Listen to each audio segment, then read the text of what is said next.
Bonjour, alors aujourd'hui on va voir la leçon, alors c'est la leçon 102 à l'interne et la leçon 105 à l'externe.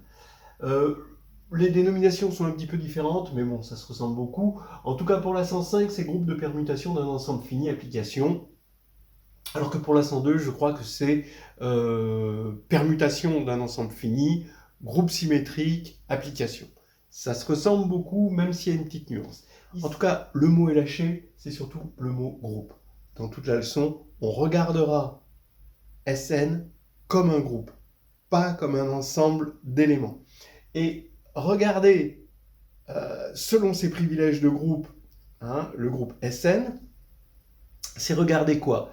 C'est regarder comment il agit, sur quoi il agit, c'est regarder son ordre, ses générateurs, des systèmes de générateurs, observer ses classes de conjugaison, regarder les morphismes avec d'autres groupes, en particulier les caractères, les représentations, regarder enfin ses sous-groupes, comme par exemple ces sous-groupes distingués dans un premier temps, comme le centre, le groupe dérivé, des groupes, avoir une vision de ces sous-groupes distingués, et aussi de sous-groupes particuliers, caractéristiques, etc. Ensuite, que ce soit à la fin dans les applications ou au début dans les motivations, il est important de placer le groupe SN au milieu, d'abord de la théorie des groupes, quel est le rôle de SN dans la théorie des groupes, et quel est plus généralement le rôle des SN dans les mathématiques. Donc on va commencer un 6 minutes en parlant de tout ça, et je reviendrai après le 6 minutes pour débriefer un peu le 6 minutes. Parce que le 6 minutes, quand même, c'est bien, mais son problème, c'est qu'il dure 6 minutes.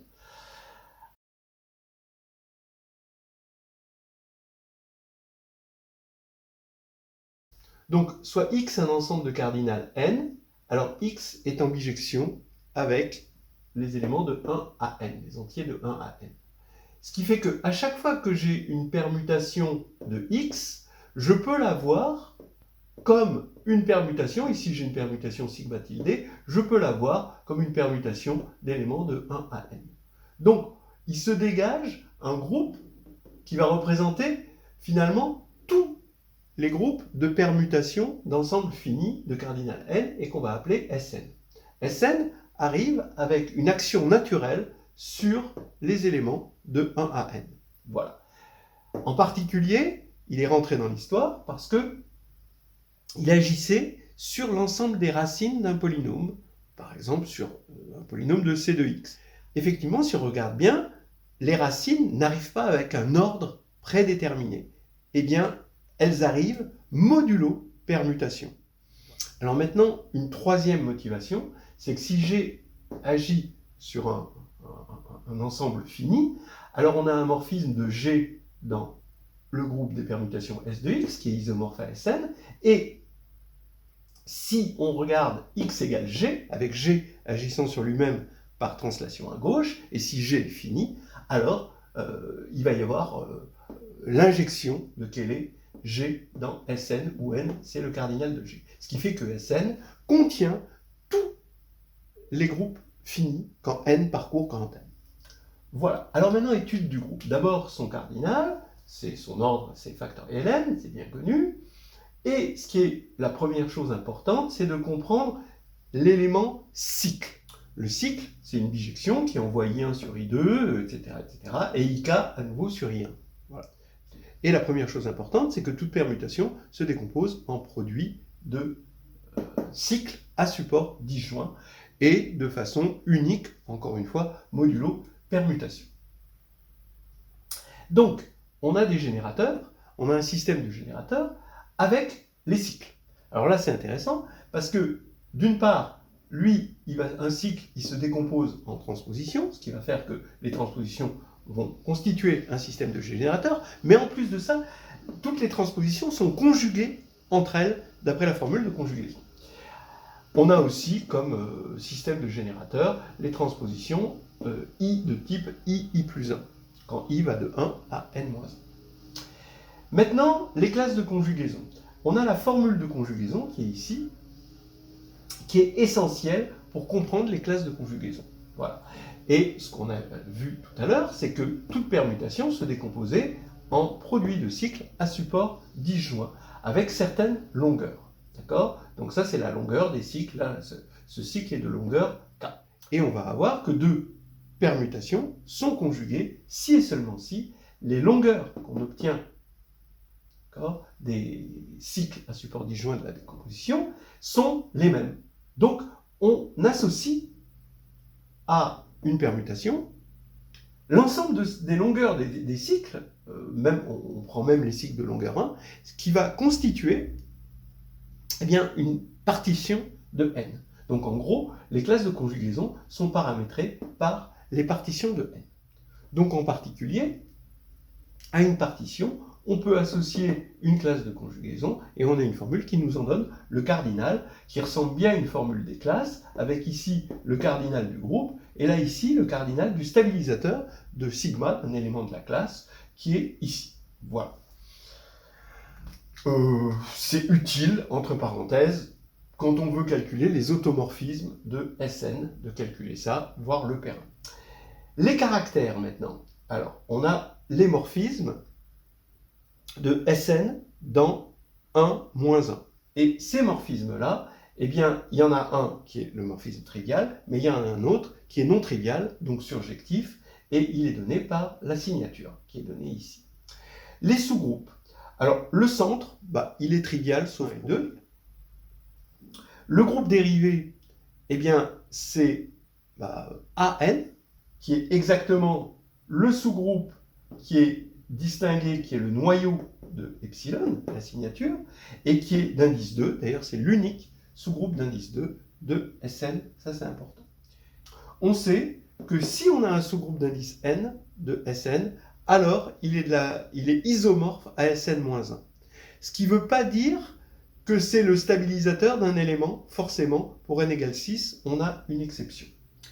Enfin, tous les sous-groupes distingués de Sn, pour n différent de 4, eh bien c'est l'identité AN et Sn. C'est tout.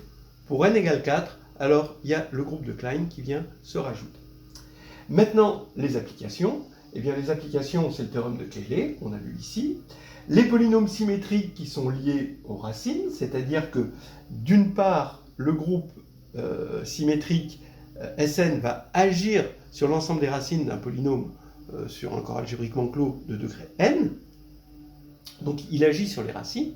Mais réciproquement, c'est important, c'est quand on a un polynôme qui, lui, est stable par le groupe de symétrie, ce qu'on appelle un polynôme symétrique, alors, inversement, il va pouvoir s'écrire, on va pouvoir retrouver le polynôme de départ, il va pouvoir s'écrire en fonction des coefficients du polynôme. Ça, c'est quelque chose de fondamental. Vous avez comme application le déterminant. Dans la formule du déterminant, il y a les permutations. Sans signature, pas de déterminant. Groupe du tétraèdre, bon voilà, par exemple les applications, c'est-à-dire que là, on regarde les actions sur un ensemble fini. Et là, le groupe du tétraèdre, les groupes des isométries du tétraèdre, ça va agir sur les sommets du tétraèdre pour des raisons purement de géométrie affine. On a aussi, pareil, pour les groupes du cube, de l'icosaèdre. On va toujours pouvoir, dès qu'on a une action sur un ensemble fini, ici c'est les sommets du tétraèdre, on va toujours pouvoir comparer, et des fois, quand on connaît bien les sous-groupes, eh bien on va avoir une bonne idée de ce qu'est le groupe d'isomorphisme. Enfin, la combinatoire.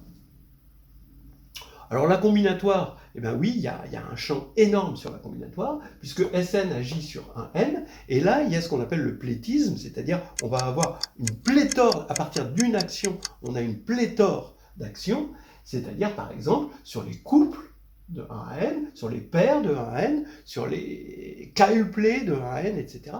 Vous allez avoir un certain nombre d'actions, et finalement, la combinatoire, une partie de la combinatoire, revient à calculer le cardinal d'orbite de ces actions, et ça, la formule des classes nous l'apporte sur un plateau.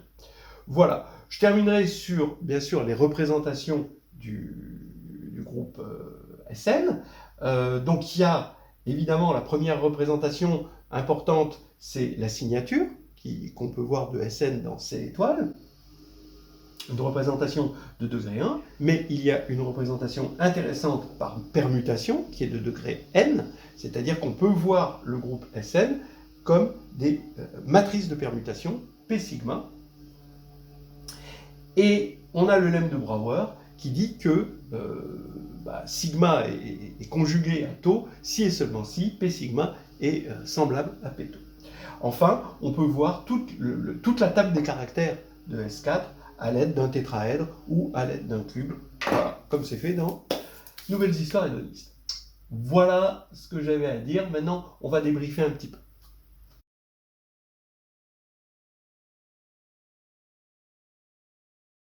Dans un plan comme celui-ci, il est important de savoir quelles sont les relations, comment les choses s'enchaînent. C'est ce qu'on va regarder un petit peu.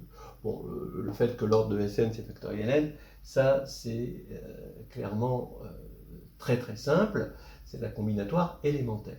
Il est important de savoir, ici, c'est une écriture du cycle. Ce cycle, c'est ça, mais c'est son écriture. Est-ce que l'écriture est unique? Ben non, pas tout à fait. Il n'y a pas unicité de l'écriture du cycle, il y a qu'à possibilité d'écriture du cycle. Ensuite, l'unicité de la décomposition en cycle à support disjoint, évidemment, c'est à permutation près. Donc ça va être important, vous allez avoir deux permutations qui sont égales et que vous décomposez en cycle à support disjoint. Le fait que les transpositions soient conjuguées, ça provient justement de la formule, ici, de conjugaison. Cette formule de conjugaison, elle va être basique dans toute la leçon. Quand on conjugue ici un cycle de longueur k, on a encore un cycle de longueur k.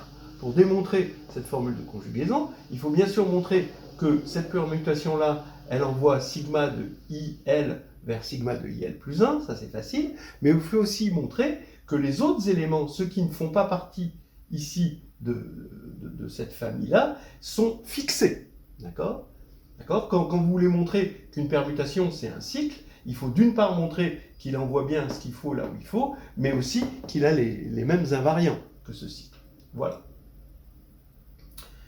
Maintenant, on remarque que ici on a la même longueur, et ça va devenir important. Si tau se décompose en cycle, ici à support disjoint, ben sigma tau sigma moins 1, comme on passe tau par un automorphisme, qui est appelé automorphisme intérieur, eh bien ce sera exactement, le produit des automorphismes sera égal à l'automorphisme du produit. Donc ici, on aura ça indécis.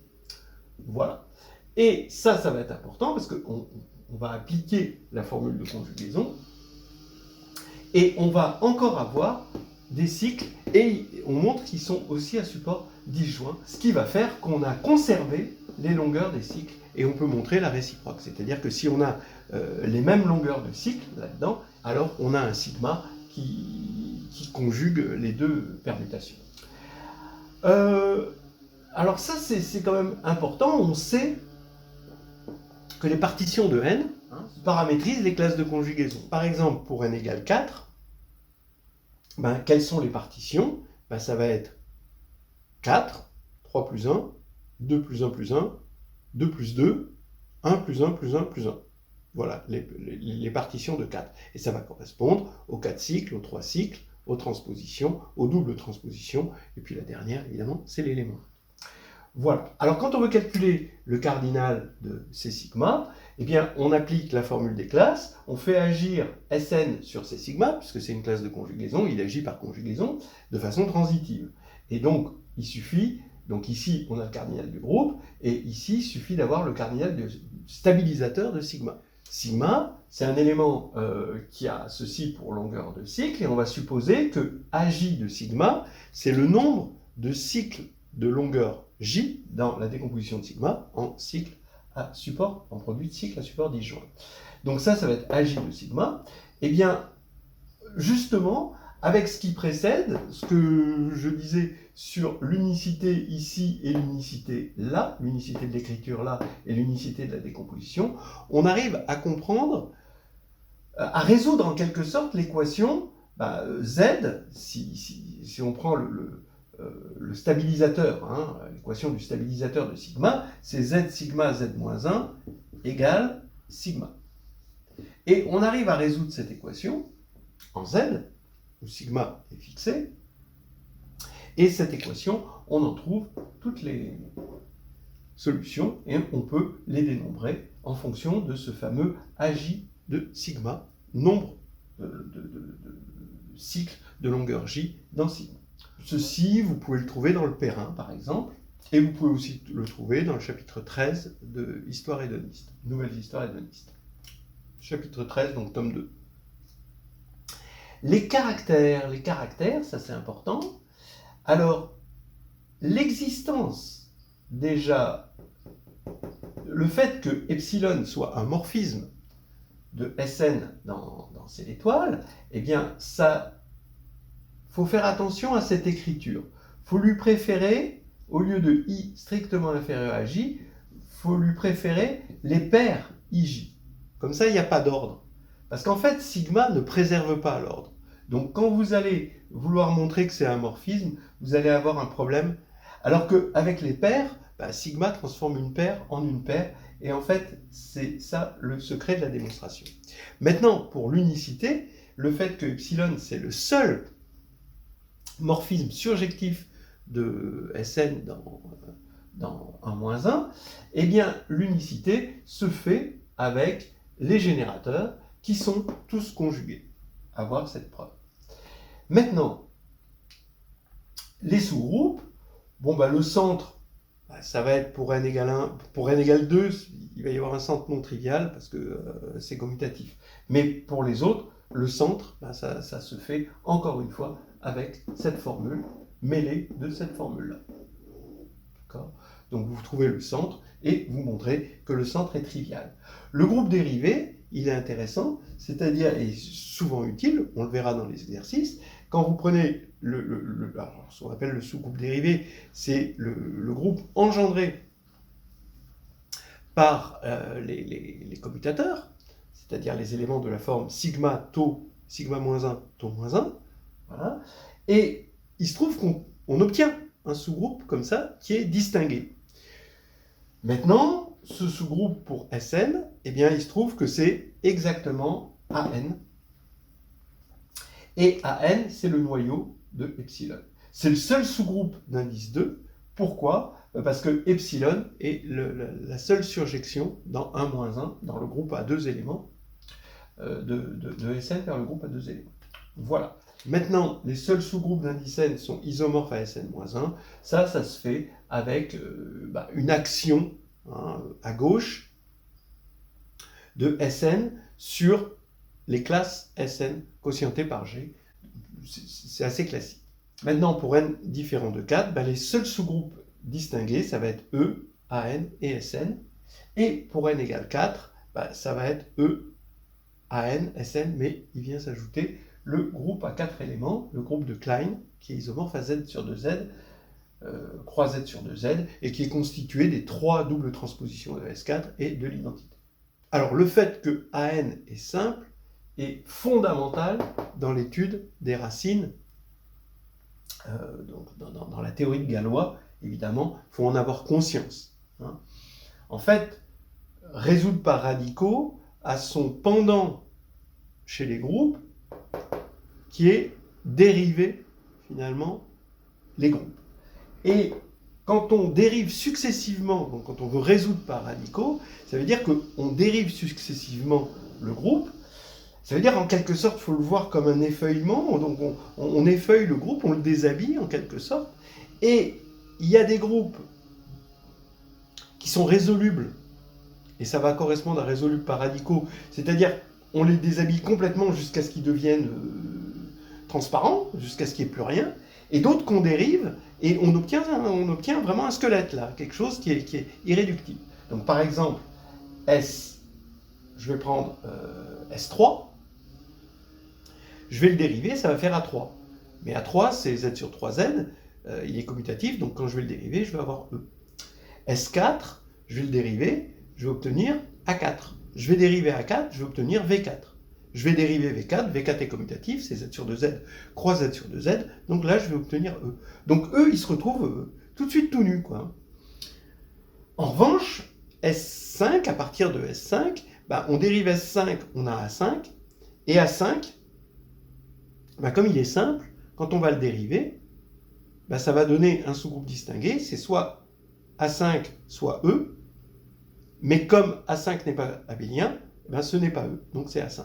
Donc lui, on arrive sur quelque chose d'irréductible, et on peut le dériver autant de fois qu'on veut, on tombera toujours sur A5, ce qui fait que une équation qui a pour groupe de Galois S5 ou A5 n'est pas résoluble par radicaux. C'est historique, même si on ne sait pas comment le démontrer, c'est important de l'avoir en tête, surtout dans cette leçon.